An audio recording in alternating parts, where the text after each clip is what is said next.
Welcome, fellow gamers, to a journey through the realms of video game piracy, where the allure of forbidden treasures clashed with the guardians of intellectual property. In this exploration, we peel back the layers of a controversial phenomenon that has plagued the gaming industry for decades. Video game piracy, a term that echoes through the corridors of gaming history, represents an underground culture that emerged alongside the pixelated landscapes and 8-bit symphonies. But what is it exactly, and how did it become so popular? We will explore the piracy scene in Italy, once hailed the piracy capital of the world, and also learn about Glasgow's notorious Barras market, where the lines between legality and lawlessness blurred.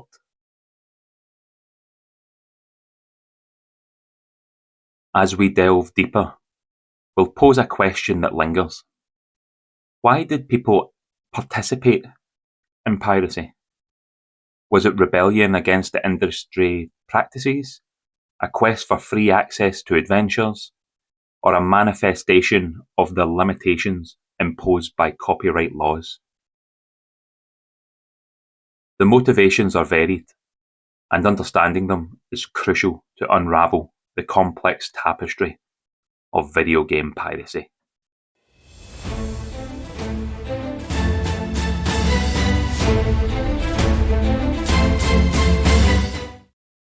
In the dawning era of digital adventures, a shadowy undercurrent emerged, giving rise to what would be known as video game piracy. As pixels danced across screens, a subversive culture began to flourish, challenging the boundaries set by an industry still finding its digital feet. From the early days of gaming on cassettes, there have been individuals who copied their games without permission. Cassettes were really easy to pirate, as they had little to no security features. A shop could simply buy an original cassette and copy it onto a blank cassette and sell them on, denying the game company their share of the profits. This wasn't just the case with cassettes. Games were easily copied to other formats at the time as well, primarily floppy disks. This hit the early gaming industry hard, causing a lot of small development companies to close. As an industry, developers needed to come up with a way to stop this from happening. As the gaming industry was still in their infancy, there wasn't any centralized body or network that would work together to create a standard way to stop pirates. But instead, companies were always looking at security features of other gaming companies to see what innovations they had. These methods were refined over time, but the crackers were always one step ahead.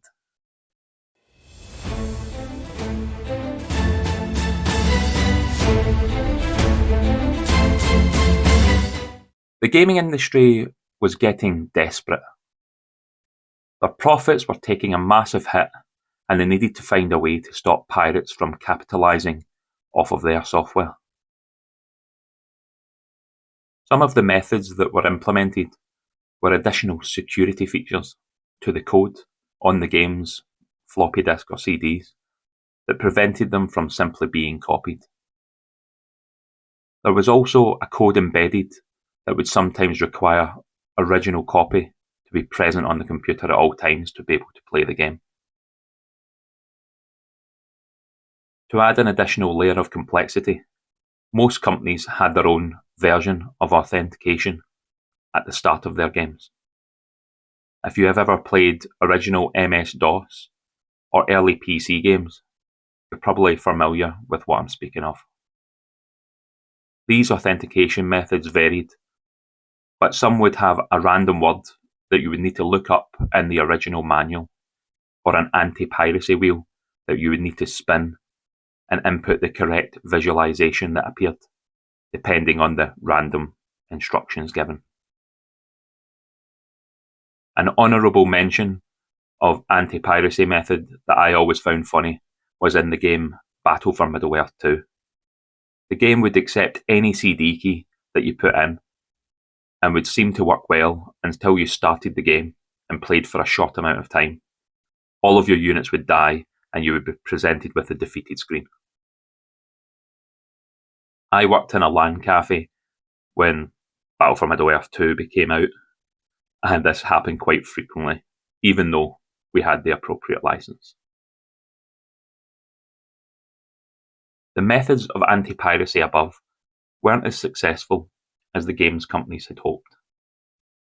Although some of the creative methods to authenticate your copy started off as fun because it was a novelty of something new, it very soon became a burden and consumer patience was wearing thin. This method was punishing genuine customers because of the pirates. The emergence of dedicated consoles gave a lifeline to developers and publishers. Home consoles started to be developed with hardware that would be able to detect if a game was an original, and if not, would refuse to play. This ingenious technology was made possible by a RAM chip on the console. These methods all helped to add a layer of complexity to anyone who was thinking about pirating their game. As the average consumer was not all that tech-savvy, this led to multiple underground groups of crackers to do the legwork for the consumer, leading to a rise in organised crime groups distributing pirated games to those that didn't have the know-how. With the emergence of these groups of digital buccaneers, a growing concern rippled through the gaming industry. Developers and publishers witnessed their creative endeavours being plundered, their intellectual property sailing into uncharted territories. The economic impact loomed large, as each pirated copy represented potential revenue lost, and the industry were stumped with how to protect its treasures from the hands of these virtual marauders.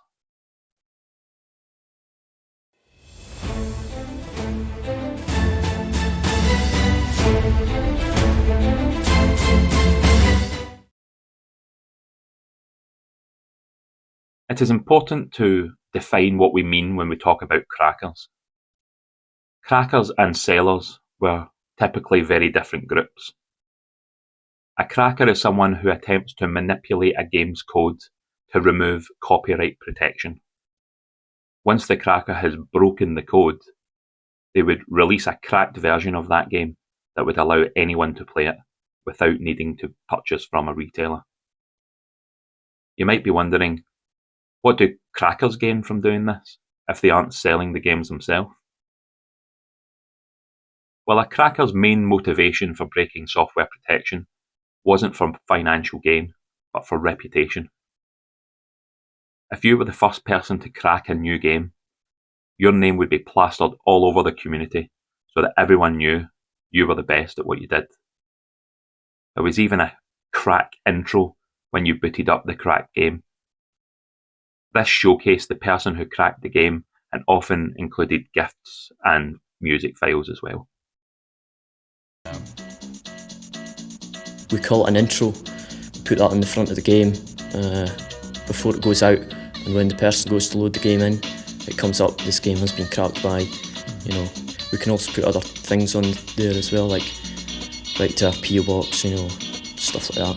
If some group's getting the game at the same time as us and not managing to put it out because we're superior at cracking or whatever, then they obviously get a bit upset about this. They've spent money buying the game, and sometimes as well, maybe the protection's not taken correctly out of the game. There's a bit left, and you get guys in another group. That's like the main reason for slagging another group off. And how do you slag it off? I mean, do you take an advert in the paper and slag them off? No. It's all to do with like the bulletin boards. It's all the whole scenes on the bulletin boards. You talk to other groups on the bulletin boards. That's where the games go. This fierce rivalry between crackers played into the hands of the sellers, as they would be able to get their hands on illegal, cracked software quicker. Why were these groups not caught and prosecuted for cracking? As gaming was still relatively new, piracy laws were slow to catch up with the rapid growth of the industry. This led to some countries thriving off of the loophole in the law. Italy, for example, was known as the piracy capital of the world. Their copyright laws only covered music and films, but not games.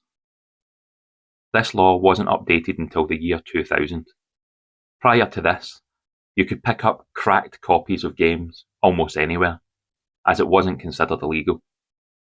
It said that you could walk into your local shops or newsstands to get the latest pirated games for cheap. One of the most famous cracker groups in Italy was Conspiracy, mostly known as CPY.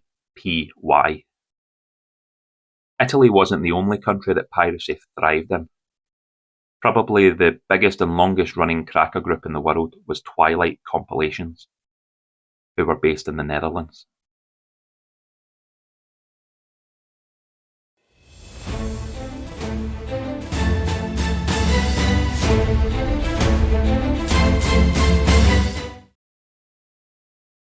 Now we come to the sellers. The sellers typically are not involved in the cracking of games themselves. Instead, they profit from selling the pirated games. Some of these games came in a neat compilation CD that held multiple games on one convenient disc. Before the time of the internet, there was a sophisticated and centralized way to distribute pirated games: the bulletin board system. This system worked by connecting personal computers to telephone modems and dialing a number to a dedicated server. To have the privilege of accessing this server, you would typically need to pay a subscription. But that was a very small price to pay for the amount of money that sellers would make from the pirated games. Being on the front line and in countries that copyright laws prevented the sale of pirated games, there was always a very big risk for sellers. Sellers would run a very sophisticated operation. First, they would have their factory, where the pirated games would be created. This would usually be a local flat that was close to the site that the pirated software was being sold. This meant that when supplies were low, it would be a short trip to resupply, thus increasing their profits. The factory was where all the technological magic happened. The hardware that they had was efficient to maximize their profit potential. They would have tower duplicators that looked like PC towers, but they had multiple CD drives. This would allow pirated game to be burned onto multiple discs at the same time. The sellers would then have a main site where the pirated goods were sold, typically a market or a shop. This would have folders with lists of games that you could purchase, along with the price of the software. You would then pay for the game and someone would retrieve your disc for you. There were also multiple stash sites that were used as a warehouse for the discs to be retrieved. Usually this would be other traders in close-by shops or stalls at the market. They would hold on to pirated software and be paid a fee by the seller. Then there was the lookouts and the runners.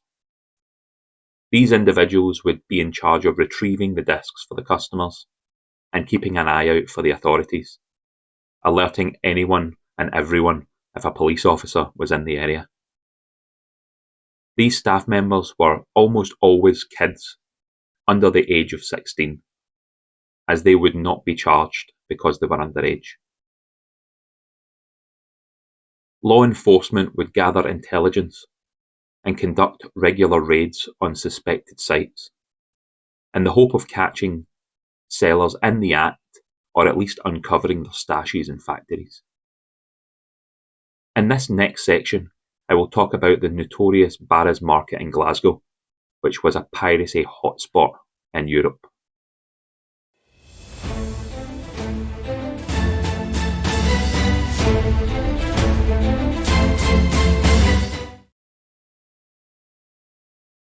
The famous Barras market in Glasgow, Scotland, was notorious throughout Europe for being a hotspot for pirated software. There isn't many Glaswegians over the age of 25 that didn't visit the Barras, or at least familiar with the operations within. Why did a random marketplace in Glasgow become such a hotspot for piracy? The history of the Barras, the demographic, and Scottish laws created the perfect conditions for this operation to thrive. The Barras was a well-known market before piracy. Many families would come to the Barras at the weekends to chat to colourful characters and enjoy the banter from the tradesmen. You could find near enough anything that you could ever want at the Barras, and if not, they would be able to source it for you. Glasgow, particularly in the east end of Glasgow, where the Barras was located, was known for being working class. With most families living on the breadline, there wasn't many families that could afford to splash out on expensive consoles and games for their kids. Gaming was considered very luxurious activity. So when low-income families were given a chance to give their families what they otherwise could not be able to, they jumped at the chance. The laws in Scotland differ from England in the favour of the pirate sellers, giving more leniency and more chance to get off the hook if you were to be caught. As an example, I will discuss a court case with the most famous sellers of pirated games. There have been many sellers of pirated games at the Barras, but the person who is most famous is Sweeney, a charming Glaswegian who took piracy to the next level, especially during the PS1 and PS2 era of piracy. The Barras was constantly raided by law enforcement during the peak of piracy, multiple times a day sometimes. The public wondered why Sweeney continued to be a seller when his stock was constantly seized, but Sweeney was reported to be earning £624,000 a year from pirated games alone, not including the pirated music and films. In early 1999, police raided Sweeney's factory unit, and he was caught with thousands of copies of computer software that would have cost £17 million to buy legally. Sweeney was caught. The case was watertight, and although he held his hands up, his lawyer was his get-out-of-jail-free card. Sweeney had legal aid for his trial, which was his saving grace. His lawyer demanded that every second of every disc should be re-examined and that the Legal Aid Board should pay for it. The Legal Aid Board could not justify the expense, so the fiscal marked the case as no proceedings.